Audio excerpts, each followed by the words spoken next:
thinking that the tempo of operations would be incredible. It would be relentless, and that the future war would be probably relatively short because they just chew through equipment. And that's what we're seeing. The Russians are sending over between 400,000 and 600,000 individual pieces of artillery per day. I mean, that's an incredible number of pieces of artillery. And that's per day. And so, the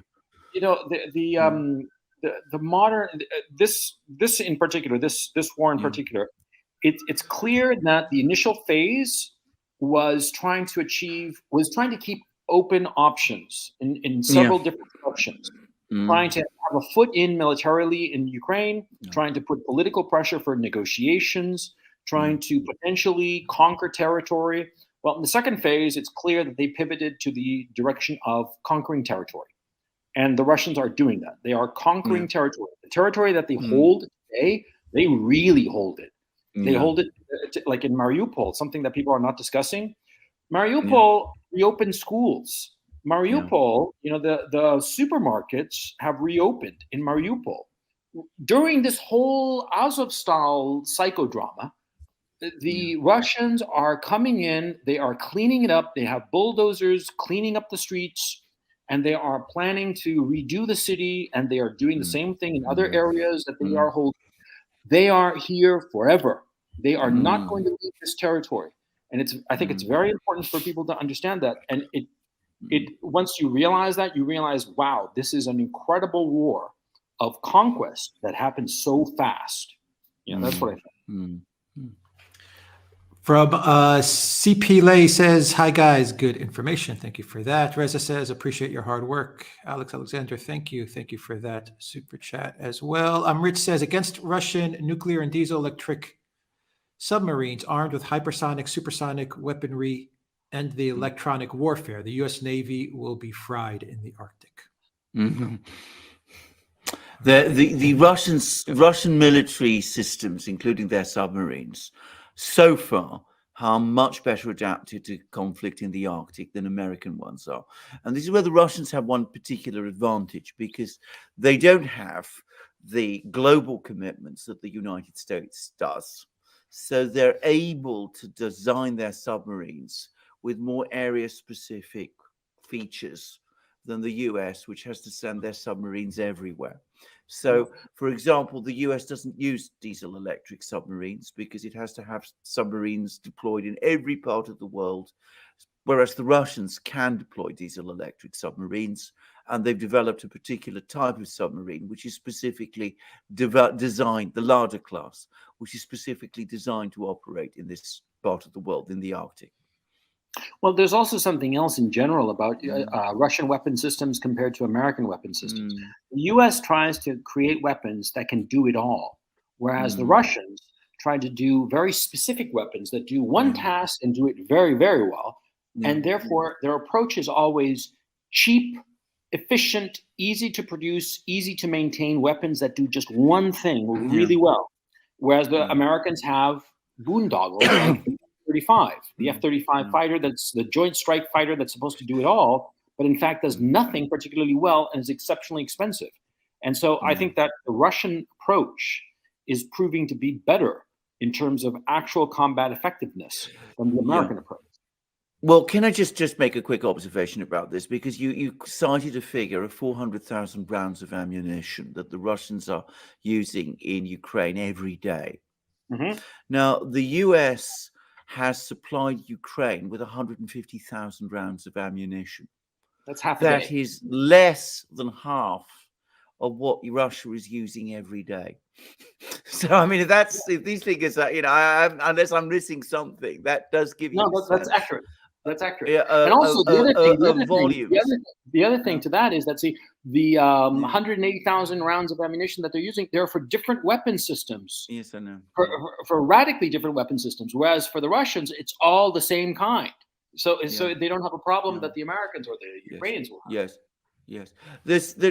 While we're just on this subject, because it's something which I actually know a little bit about. I was reading an article by Scott Ritter about the M777 howitzer that the US has deployed. And I noticed that parts of this howitzer use titanium instead of steel. And this apparently creates heavy maintenance issues.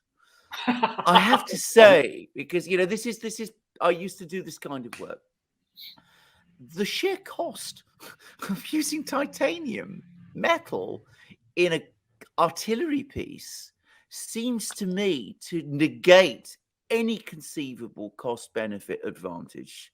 I mean, titanium is very strong, but it does have problems, and cracking and all that kind of thing. But regardless, you must be multiplying the expense of these artillery pieces for what I suspect are only very, very marginal gains.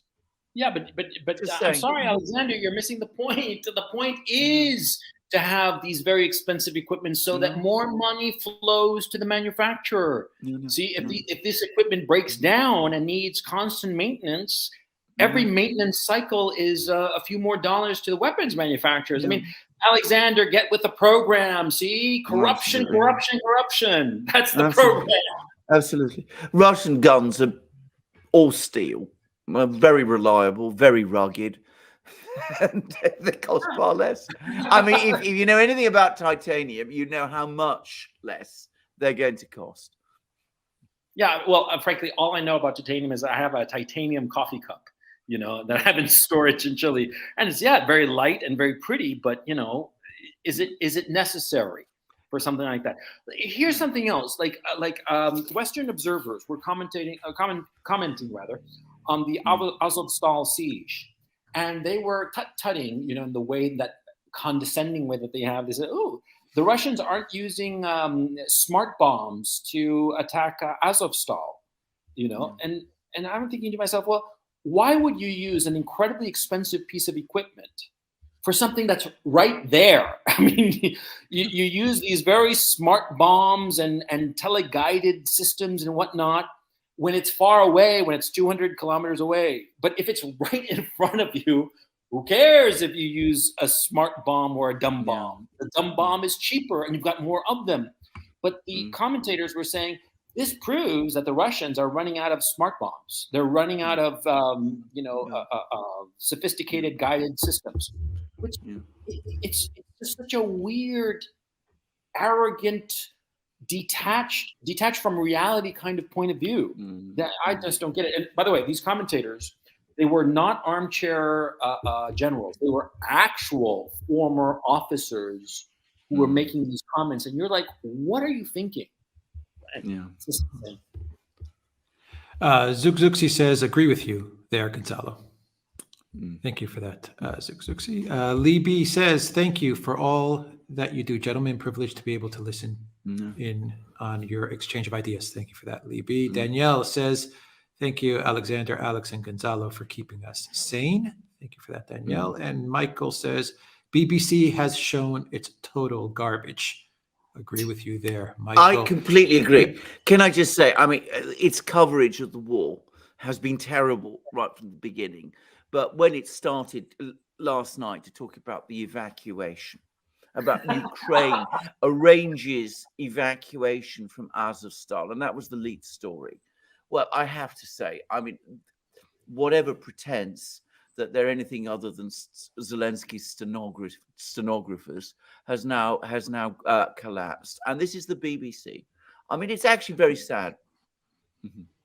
But Balke says, did you see the video clip United Against the NWO about mercenaries going to fight for Russia? I'm not sure we want all that, but if it was serious, it was interesting. I haven't seen it. I didn't. Yeah.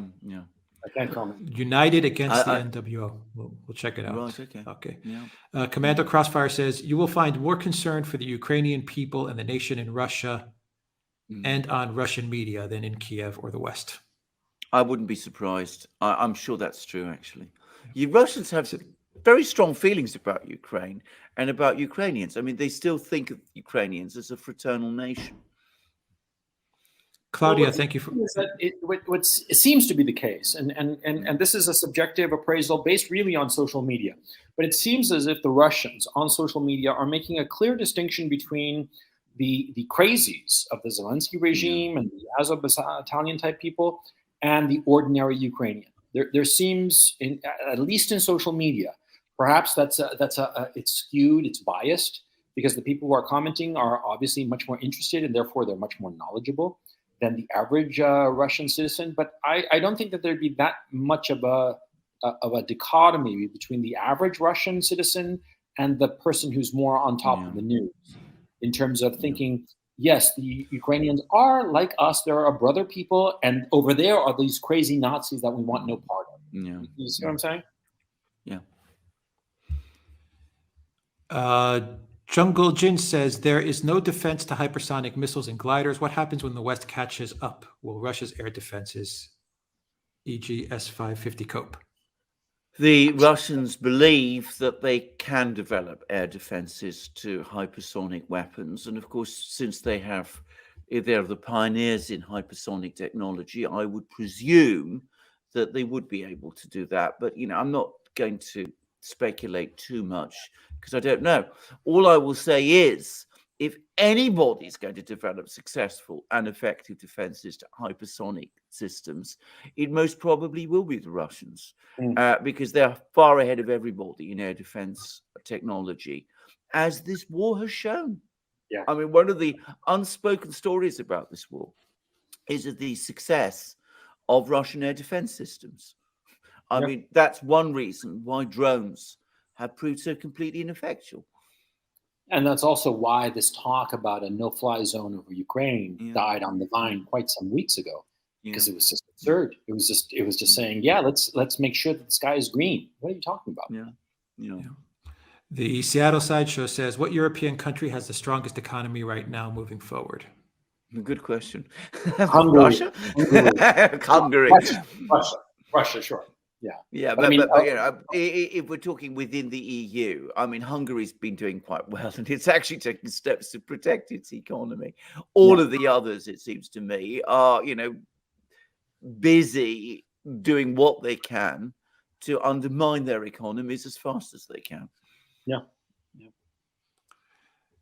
Oh, I'm sorry, Alexander. I'm sorry, Alex. I want to ask you something that I heard that I'm confused about. There seems to, and Alexander, perhaps you're really on top of it, because it's an issue of British politics, which is there seems to be some sort of scandal emerging about Boris Johnson and the intelligence services, that they essentially positioned him as the prime minister. I'm not understanding it. I sort of like caught a glimpse of this. Please fill me in if you don't mind. Well, I can't really, because it's all rumor and speculation at the moment. The thing to understand about Johnson is that, of course, he is always the target of rumor and speculation and things of this kind. But all I will say about this is that there are reports to this effect, and they're not new. I mean, I can remember this going back many years. I would be surprised if the entirety of the intelligence agencies took this view, because, of course, he was a supporter of leave, exit from the EU. And it's fairly well known that the intelligence services, as a totality, wanted to keep Britain in the EU. So, I can't say, certainly that, the entire intelligence community wanted Johnson. But there are reports, which I have seen and which are old, which is that when he did become foreign secretary, this is before he became prime minister, under Theresa May's government, he had a meeting with the intelligence services, and he'd gone into that meeting saying that Britain should improve relations with Russia, and he came out of that meeting saying Britain should fight the Russians to the last ounce because they're such a menace to the world. So, he's got some kind of background with the intelligence services that I don't really know very much about, but it's all very speculative at the moment. I don't think he's going to be prime minister for very long, by the way. I think we can already see sort of people circling around him. And I would also add that the general mood in Britain is very dark at the moment. The economic picture is deteriorating. Sterling has also not been doing well against the dollar. The Bank of England gave an apocalyptic, their own words, a prediction about where food prices were going. So there's this is not a good time in Britain. Okay. Claudia, thank you for that super chat. Seku Drame, thank you for that super sticker. Jamila, thank you for that super sticker. AP says, I'm blown away that Khazarian Mafia is allowing you guys to talk about them. Props to the most based political podcast on YouTube. I have no idea what AP. you're talking about. No comment. No comment. No comment. No comment at all.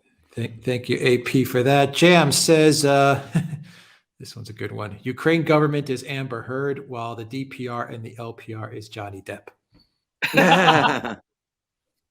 Well said, Jam. David March says, Russia is fortunate that Zelensky is doing his best impression of Stalin's not one step back. Any good commander would have retreated his army back across the river to the west by now. Very Yeah, true. I mean, this is.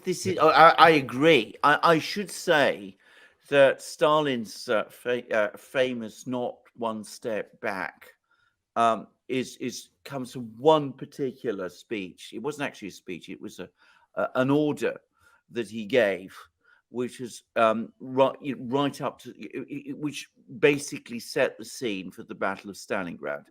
So he basically said, we are losing the war. We're retreating, and he listed all the places we're retreating. The Germans are advancing here. The Germans are advancing there. We're losing territory. We're losing population. We're losing economic strength. Russia may be big, but it's not limitless. This is the point where we've got to make our stand and not a step back from this point on. So that was that, just providing that historic context. In other occasions, he was prepared to order retreats. So Zelensky's going far beyond anything that Stalin did, because Zelensky is not a military person. He is somebody who works in media. So he is pursuing, in my opinion, a media war. And he wants to show that he's on the attack, that he's on the offensive. He doesn't want to retreat or organize withdrawals because, of course, they don't look good in his media world. Yeah, I mean, like, bottom line, Ukraine is the past master at information warfare, but the Russians are winning the actual war, and only one of them matters in the end. This is a catastrophe. Also, there's something else too. You have to keep in mind that the people around Zelensky, who are these Azov neo-Nazi crazy types, we keep saying Azov, but that's really just a metonym for a whole group, a whole panoply, rogues gallery of neo-Nazis and insane people. And so do keep that in mind. But anyway, this group that surrounds Zelensky, they are terrified of the Russians because the Russians have said, we are going to capture you. We are going to hold you responsible for what's going on, what's happened in Donetsk. We're going to hold you responsible for the murder of those 42 people in Odessa back in 2014, the burning of the workers. What was the name of the tragedy in Odessa? Odessa, the one in the trade union building. The trade union, right? Yeah. And so, they're terrified of the Russians. And so what they're trying to do is they're trying to put the Ukrainian people between themselves and the Russians, and throwing up all this nonsense about, you're defending the motherland, Ukraine, Slava Ukraina and all that. But they're really just trying to save their hides and save the money that they have outside of Ukraine. Zelensky has a personal fortune that is in excess of $500 million. This is known. This was known before the war. It was exposed in Western media. It's not something that we're just making up. And this was known how corrupt he is. I mean, do keep in mind, Ukraine is a country with a gross national product before the war of 160 billion. And this man had $500 million that he had stolen in 3 years. It's money that he stole from the Ukrainian people. And so they're terrified of being held responsible for their corruption and their evil. And they're willing to sacrifice the Ukrainian people to save themselves. Never forget that. Mike Galtambros says the Ukrainian defensive line in Donbass is breaking up. Yeah. True. Yes. Very true. Yes. Zuxi says, is this a Rubicon moment? Yes, I think it is actually, in terms of the war. And it was if the war takes a particular turn in the way that we expect, then it will be a geopolitical turning point too. El EILK says, in 2013, I met with the VP of the National Bank of Ukraine, who told me that the treasury is completely empty. The treasury is completely empty. I asked, so what's next? His answer, war, because that's the best way to hide stolen assets. Interesting story. Gosh, yeah. Thank you for that. Trenton says, fuel, question mark. Gonzalo, what is the situation with fuel? There isn't, exactly. Okay. There you go. And the ministry, I think it was the Minister of Transportation here in Ukraine, I do believe it was her, foolishly said a few days ago, like 3-4 days ago, that Ukraine only had fuel for 10 more days, the people. Okay. And I've seen it. I mean, the lines for gasoline and you know, whatever gasoline is quickly eaten up, you know, is quickly gone, you know, insofar as that, the whole country is slowly breaking down. Okay. It would have been much faster if the Russians had attacked infrastructure, and that shows that the Russians never had any intention of hurting the civilian population because they didn't attack that infrastructure. But you know, with the break of the train resupply from the West, you know, and the destruction of refineries in Ukraine, it was inevitable that the civilian population would get to a point of just not having any fuel. And we are getting to that point, as I understand it, at this time, less than a week's supply is left. That's as far as I know. I could be wrong. More supplies could be found. Who knows? But that's the state of play at this time, as I understand it. Steve-O says, Alex Jones is right. The middle class is the target. Well said, Steve-O. Carol says, please follow the Canadian general being held in Moscow. What is the Russian game plan? Public War Crimes Tribunal? If so, the ultimate PR checkmate. Yeah, I mean, I understand that. I should say it's the Russians have not confirmed that they're holding such a person. Let's see what the Russians do. I mean, as I said previously, Bostrykhin, who is the head of the investigative committee, has been in Donbass. He's sent teams of investigators there. The FSB, as Gonzalo said, is also at work. Something is coming. Lazaro says, first time ever donating on YouTube, Puerto Rican living in Germany and seeing the awful prices rising daily. Keep up the good work. Thank you for that, Lazaro. CS Lover says, while talking about Ukraine, lawmakers are quietly working to bring in new COOF restrictions. 4 billion vax doses have been ordered for the EU, mandatory fourth shot imposed after the summer. The vax pass to be reintroduced too. I'm going to just make a guess, which is that, you know, if things go badly wrong from a US point of view, a Biden administration point of view, in Ukraine this summer, you're going to see a refocus on dealing with the pandemic in the autumn. You know, gentlemen, let's just, this is the idea I wanted to explore. I was thinking about it just now, which is what happens if the Russians win decisively, as we all expect, and the situation sort of like deteriorates? What would be the political reaction of the Europeans and the Americans? Do you think that they would just like sweep it all under the rug, change the subject, and pretend that it never happened, such as they did in the United States, at least after the BLM riots and the election? That it just never happened and just gone. Yeah. I think that's what they would do in the US, and I think they might even succeed, actually. In Europe, far more difficult. In Britain, they might just about get away with it because, I mean, you know, we're reasonably remote from the battlefields. And I mean, we're affected, obviously. We have rising prices, but I don't think this is really quite as central to us.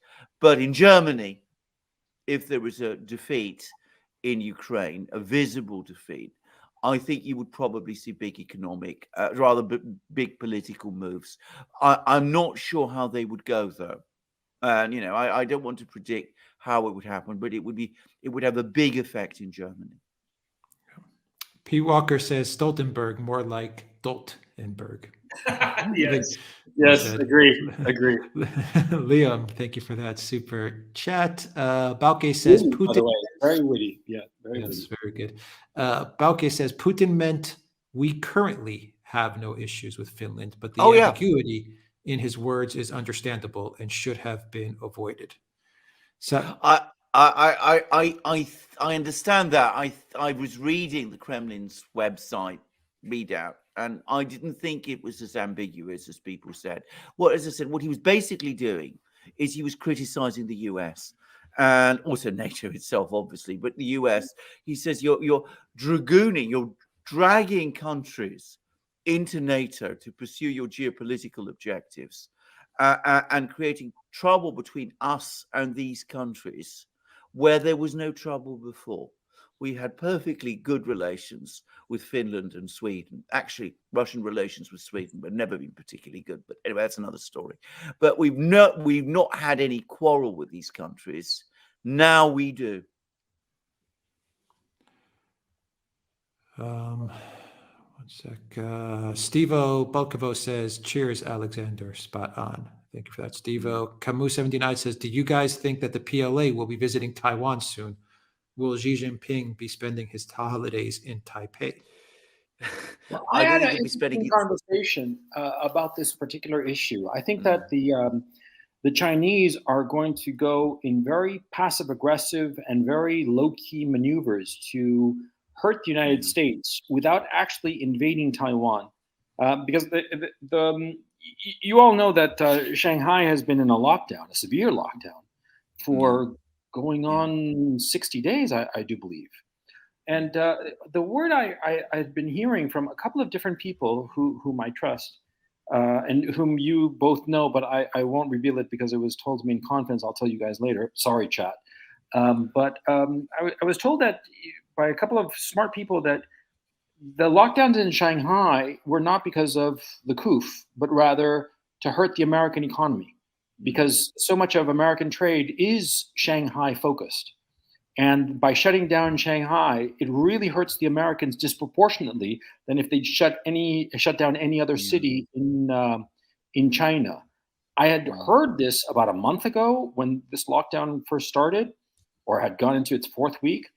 But it's been confirmed by a couple of other people, and I'm tending to think, maybe this is it. Maybe this is the reason, and this is the approach that the Chinese are going to take, of like shutting down different facets of their economy with the excuse of the coup, not because they're trying to, they actually have an outbreak, but rather to deliberately target American businesses and the American economy overall, to weaken it in this passive-aggressive, almost underground manner.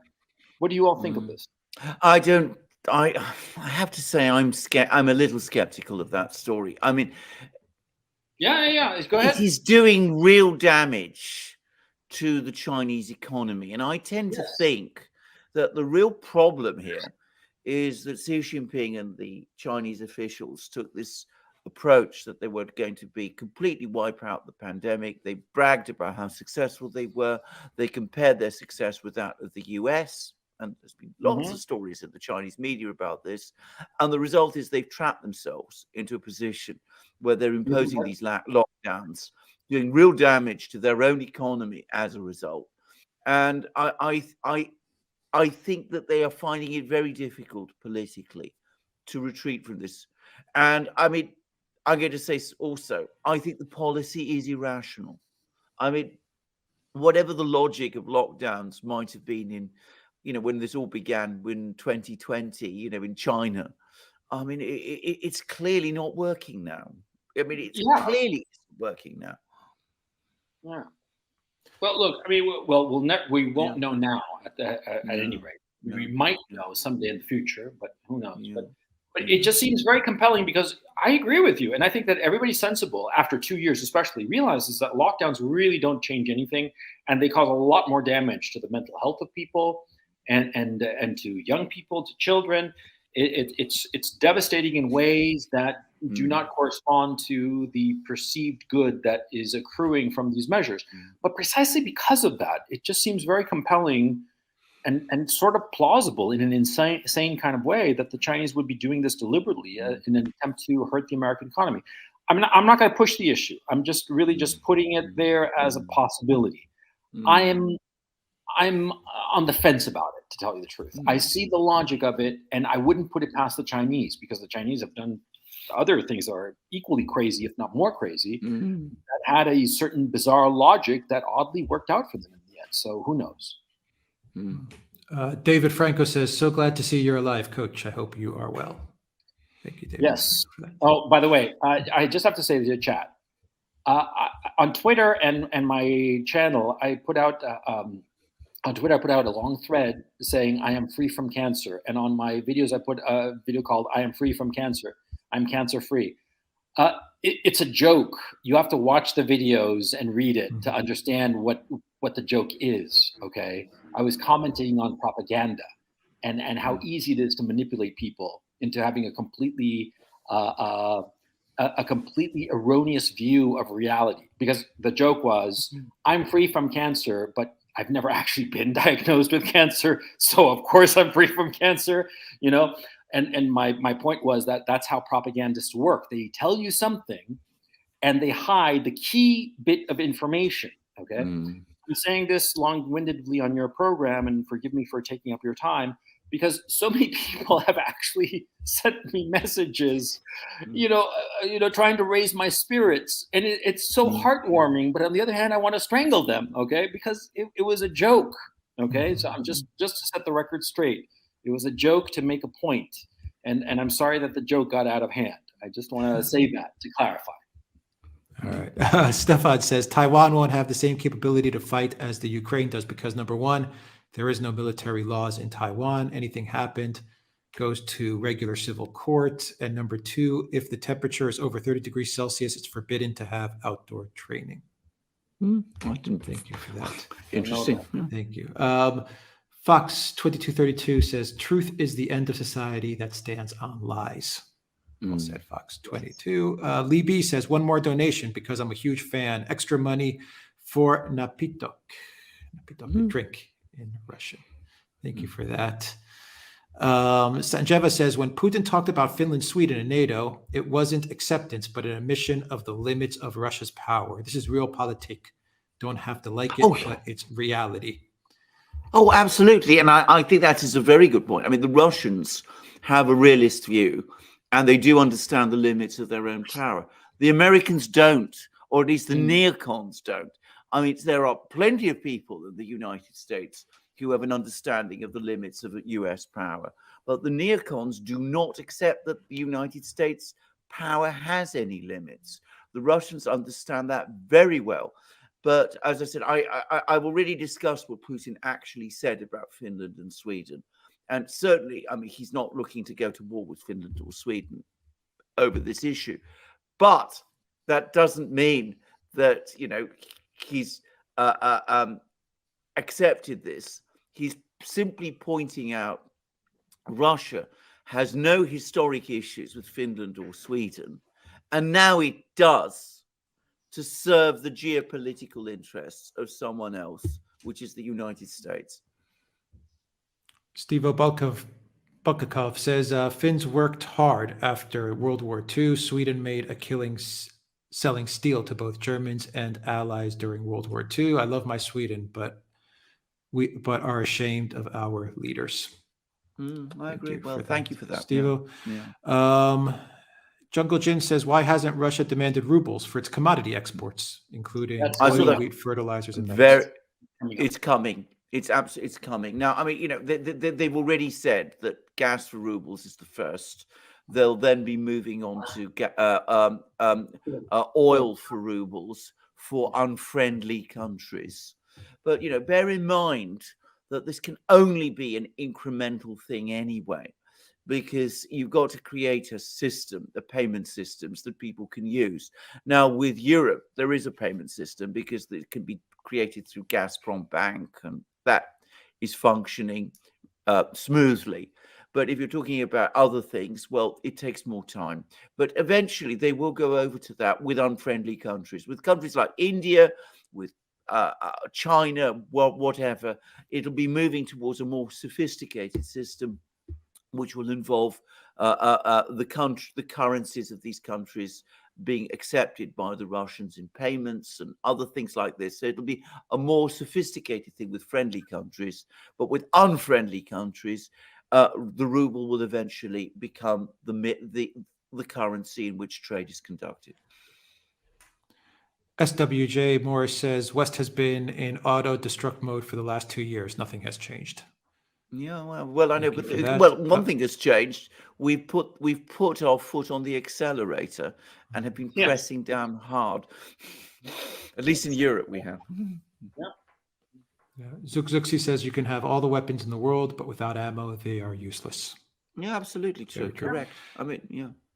Habib says, what you guys of the murder of Shireen Abu Akleh? Gonzalo said the Israeli soldier was confused. He shot her accidentally. They tried to kill No, I the didn't rest say of that. her crew. Is that by accident, Yeah. Gonzalo? No, I didn't say that. I said I could understand if it had been an accident. Okay, I didn't say it was an accident because nobody knows, because there's been no investigation. It was clearly a murder that was carried out by a killing, rather, that was carried out by an Israeli Defense Force sniper. Now, it could be that the sniper, a round slipped out, and he had no intention of killing her, and it happened. Or it could have been a deliberate assassination.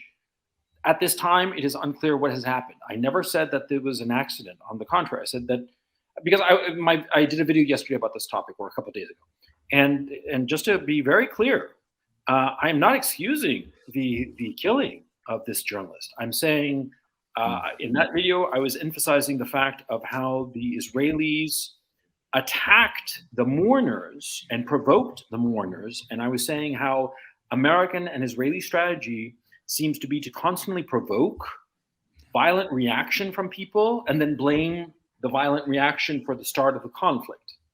And insofar as the murder or the death or killing of this journalist, I do not know at this time if it was a premeditated murder or if it was an accident. Therefore, it would be, Alexander, you're a lawyer, it would be manslaughter, I suppose.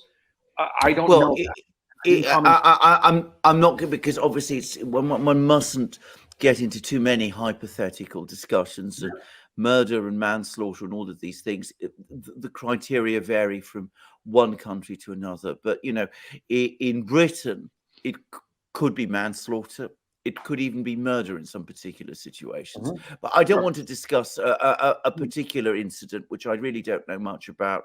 And where, as you rightly said, there's not yet been an investigation. So I don't want to say that somebody has done something like that without actually knowing about it. The point I think you were making is that this was a death that was caused by a Israeli soldier, and that the media wanted to avoid mentioning that fact. Exactly. And they want to avoid the brutality that was carried out in the funeral of this journalist, which I found truly reprehensible. Sanjeva says, how come Turkey has an inflation of 70%? Your prognosis for its economy in the next decade? I heard European banks are heavily leveraged in Turkey, and hence Turkey is too big to fail. Well, indeed. I mean, there's lots of stories about this. The reason Turkey has a 70% inflation, and it could go higher, I mean, there's talking about 100% inflation by the end of the year, is a combination of many things. I mean, firstly, there's the worldwide inflation, which has hurt Turkey significantly. Secondly, it's the economic policies of the Erdogan government, which have been very much directed at very, very heavy spending. Then there's the extremely eccentric monetary policies of the Erdogan government, which I know many people have tried to explain and justify, but which basically consider interest rates to be, a terrible thing, and they don't really look